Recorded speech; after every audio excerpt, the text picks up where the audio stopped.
Afternoon everyone, my name is Hamid Hussain और आप देख रहे हैं कॉमर्स ऑनलाइन। आज हम पढ़ेंगे इनइक्वालिटीज को। सबसे पहले तो ये समझना जरूरी है कि इनइक्वालिटीज क्या होती है। Inequalities express the condition that the two quantities are not equal, कि दो जो क्वांटिटीज हैं हमारे पास वो बराबर नहीं है।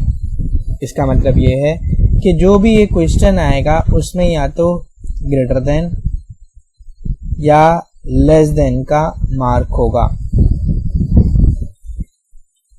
नॉर्मली इससे पहले आप जो भी क्वेश्चन देखते हैं वो इस तरह देखते हैं, तो ये क्वेश्चन इक्वालिटीज में आता है, जबकि इस तरह के जो एक्सप्रेशंस हैं ये इन इक्वालिटीज में आते हैं। One way of expressing the condition is by using the inequality symbol less than, greater than. The following illustrate the use of interpretation of these symbol. अब यूं समझ लें कि जिस तरफ मुंह क्लोज है वहां हम बोलेंगे less than, और जिस तरफ ये मुंह ओपन है वहां हम बोलेंगे more than. तो यहां पर 3 is less than 5, x is greater than 100.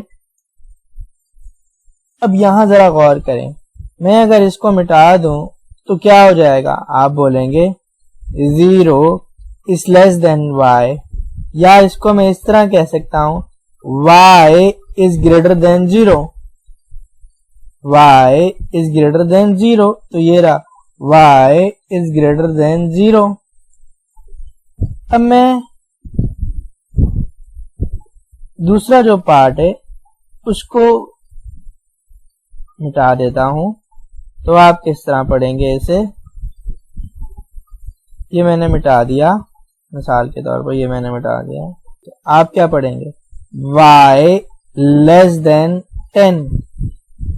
कैसे पढ़ेंगे? रिपीट करें मेरे साथ, y less than 10, y less than 10. यहां पर ये जो साइन है, जो वेरिएबल y है, ये दो इनइक्वालिटीज के दरमियान में आ रहा है, पहली इनइक्वालिटी और दूसरी इनइक्वालिटी। तो हम अब y को सेंटर मार्क रखकर इस इनइक्वालिटी को रीड करेंगे। हम कहेंगे y ग्रेटर देन 0 और y less than 10. These inequalities are strict inequalities since the item being compared never equal to one another. सबसे पहला हमारे पास आता है absolute inequality which is always a true, जैसे ये है। A conditional inequality is true under certain condition. The inequality in case B holds when the variable x has a value greater than 100. अब इसको मैंने एब्सोल्यूट क्यों कहा?